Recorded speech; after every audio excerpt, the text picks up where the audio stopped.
Барлықтарыңызға сәлем, каналыма қош келдіңіздер. Қазір өздеріңіз видеодан көріп отырғандарыңыздай біз осындай сырға жасайтын боламыз. Яғни мен алдын ала керекті заттарымның бәрін мінекей үстел үстіне дайындап алдым. Ендеше менімен бірге видеоның соңына дейін болыңыздар. Сіздерге ұнайды деген ойдамын. Мінекей осындай екі әдемі сырға жасайтын боламыз. Яғни мен әрқайсысынан бір парасынан яғни жасап қойдым, бір сыңарынан. Енді қалған екі сыңарын біз сіздермен бірге жасайтын боламыз. Ендеше бастаймыз. Яғни бізге керекті заттар мінекей ақ моншақтарымыз керек болады, кішкентай және үлкен көлемді. Бірінші ақ моншақтан бастаймыз. Және мінекей беселік инеміз және швенца керек болады. Және тоқитын мінекей мононит, яғни леска керек болады. Яғни мейлінше кішкене ұзындау қылып қиып алғандарыңыз жақсы болады. Мінекей, яғни инеме жібімді міне кигізіп алып дайындап алдым. Енді бізге ең алдымен 5 ақ кішкентай моншақтан алатын боламыз, яғни 5 аламыз. Мінекей мен инеме, яғни жібіме міне 5 моншақты жинап алдым. Яғни әдеттегідей ең шетіне, яғни ең төменгісіне мінекей түсіреміз. Енді осыны біз байлайтын боламыз.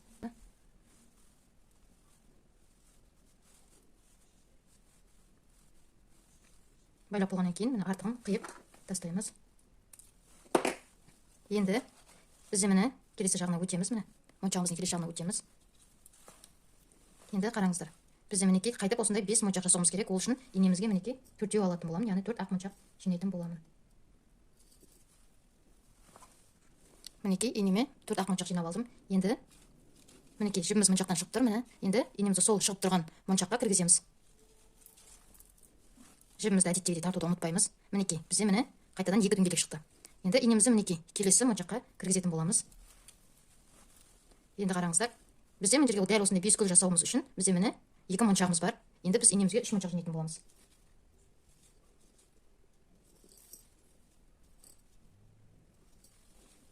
Мінекей инемізге 3 моншақ жинадық. Енді міне осы 2 бесерден, яғни моншақтан өтеміз. Міне жібіміз моншақтан шығып тұр. Енді мінекей міне бірінші және міне екінші, осы екеуіне инемізді кіргізіп жібімізді тартамыз. Мінекей бізде 3 дөңгелек, яғни 2 дөңгелек пайда болды. Мінекей. Енді бағанағыдай келесі моншағымызға инемізді өткіземіз.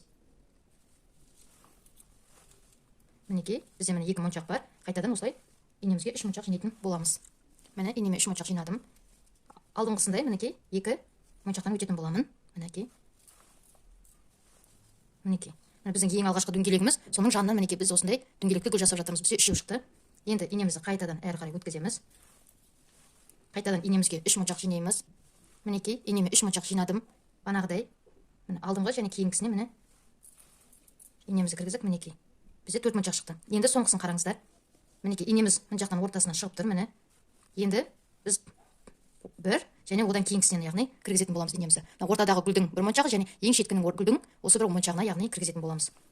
Сонда мінекей бізге 2 моншақ жетпей тұр. Өйткені мінекей 1, 2, 3 моншағымыз бар. Енді инемізге 2 ақ моншақ аламыз. Сіздерге түсінікті болып жатыр деп ойлаймын. Мінекей инеме 2 моншақ алдым. Енді инеммен мінекей 1, 2, 3 осы үшеуінен өтетін боламын. Мінекей 1, міне 2 ортаңғысы және шеткі міне 3 болды. Мінекей бізде осындай шықты. Яғни ортасын басып инемізді тартамыз жібімізді. Мінекей бізде жартылай дөңгелекше шықты. Енді не істейміз қараңыздар. Инеміз шығып тұр. Енді келесіге мінекей инемізді шығарамыз. Мінекей инеміз шығып тұр. Енді біз осыған алғашқыдай 4 ақ моншақ инемізге жинаймыз. Мінекей инеме 4 ақ моншақ міне жинадым. Енді алғашқыдай міне инеміз мына жақтан шығып тұр. Яғни ар жағынан біз қайтадан бер жағынан инемізді кигіземіз. Мінекей бізде яғни гүл пайда болды қайтадан. Енді қараңыздар. Енді міне 1 және 2 инеге кірдік. Міне. Енді біз инемізге тек қана 2 моншақтан жинайтын боламыз. Мінекей 1 моншақ, 2 моншақ. Енді қараңыздар. Міне бірінші жасаған дөңгелегіміз міне бірінші гүлінің моншағына және міне екеуіне. Яғни біз бірден міне 3 моншаққа кіретін боламыз. Мінекей. Міне 1, 2, 3. Яғни көрдіңіздер ме, бізде міне яғни дөңгеленіп шығып келе жатыр. Енді келесіне қайтадан кіремін. Дәл осылай бізде жалғаса береді. Міне келесіге өттім. Қайтадан 2 ақ моншақ инеме жинаймын. Мінекей инеме 2 ақ моншақ жинадым. Енді міне инеміз шығып тұр. Міне екінші гүлмен міне қазір. Мінекей яғни инеме 2 моншақ жинадым. Енді міне екінші гүл жасалып шықты. Содан кейінгі міне ортасындағы моншақ, мінекей шеттегі моншақ. Осы үшеуіне бірден кіргізетін боламыз міне. Сонда бізде міне үшінші гүліміз пайда болады. Сіздерге түсінікті болып жатыр деп ойлаймын. Және міне үлкен ақ моншағымызды осы біздің жасап жатқан осындай дөңгелекшеміздің ішіне, яғни мына бір ақ моншақты салып жіберетін боламыз. Мінекей. Енді бағанағы тоқып жатқанымызды жалғастыра береміз. Ешқандай да қиыны жоқ. Мінекей бізде 3 шығып тұр. Енді 2 ақ моншақ аламын. Мінекей инеме 2 ақ моншақ жинадым. Енді міне үшеуінен өтетін боламын. мінекей бізде осындай дөңгеленген шар шығып келе жатыр. Келесі моншақпен келесіне өтемін. Яғни біз тек 2 моншақтан инемізге жинап отырамыз. Мінекей қайтадан инеме 2 ақ моншақ жинаймын. Міне бізде үшеу тұр. Сол үшеуінен өтемін. Мінекей. Енді қараңыздар, бізде мұнда 4-еу, мұнда 4-еу. Яғни міне инемізді қайтадан келесіне шығарамыз.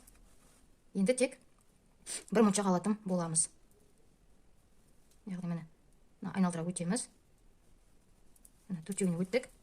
Көзбен, яғни өздеріңіз тоқып жатқанда кәдімгідей өздеріңіз көздеріңізге көрініп, яғни анық білініп тұрады. Міне 1 2 3 4, яғни біз мұнда моншақ кигізетін боламыз. Міне көрдіңіздер ме? Енді осыны банағымызды қайтадан айналдыра шығамыз. Мінекей. Және келесіне өтеміз.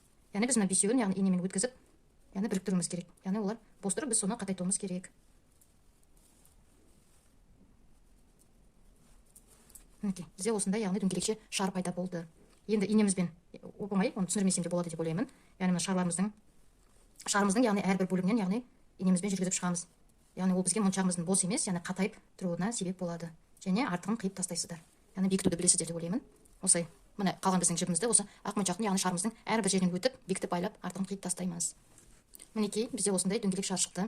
Енді әрі қарай не істейміз? Әрі қарай бізге осындай пина керек болады. Яғни біреуі шариковый, мына басы дөңгелекше, және осындай круглый керек болады. Дөңгелекше осындай 2 пина керек болады. Енді не істейміз? Яғни бір осындай гүлінен банағы біз салған моншағымыздың яғни ортасы мынандай моншақ қой, соның ортасын тауып біз пинамызды мінекей кіргізетін боламыз. Мінекей мен кіргіздім. Осындай пина кіргізетін, яғни ине кіргізетін осындай тесігі болады. Біз соған міне пинамызды тауып кіргіздік, кигіздік, яғни енді дәл осы жерінен біз мінекей моншағымызды кигіземіз үлкен. Міне көріп тұрсыздар. Және мына шариковый пинамызға дәл солай міне ақ моншағымызды кигіземіз. Оны бүйтіп дөңгелекше қыламыз круглогубцамызбен кішкентай.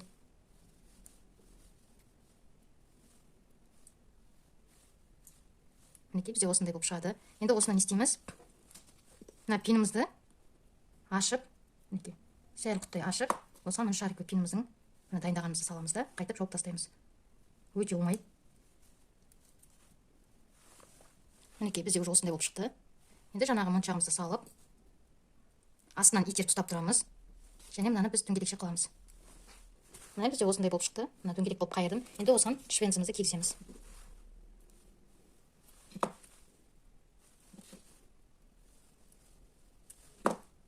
Мінекей, бізде осындай сырға шықты. Яғни мінекей, бізде осындай әдемі 2 сырға пайда болды. Енді біз міне екінші көк түрін жасаймыз. Яғни жасалу жолы бұның дәл сондай. Енді соны да жасайтын боламыз.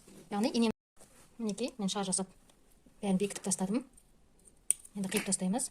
Мінекей, бізде осындай дөңгелекше пайда болды. Енді не істейміз? Мінекей, мен алдын ала міне көріп тұрғандарыңыздай дөңгелек қиытып, яғни пиніма мінекей бусиндарымды кигізіп алдым. Енді мына кіргізіп алған бусинімді ашамын. Бізде мынаның ішінде, яғни мына шарымыздың ішінде біздің яғни бусиніміз бар. Соны міне тауып алып, мінекей дәл осылай кигіземіз. Енді біз астын бана қайтып дөңгелектетіп, дайындаған келесі пинімізбен моншағымызды соған кіргіземіз.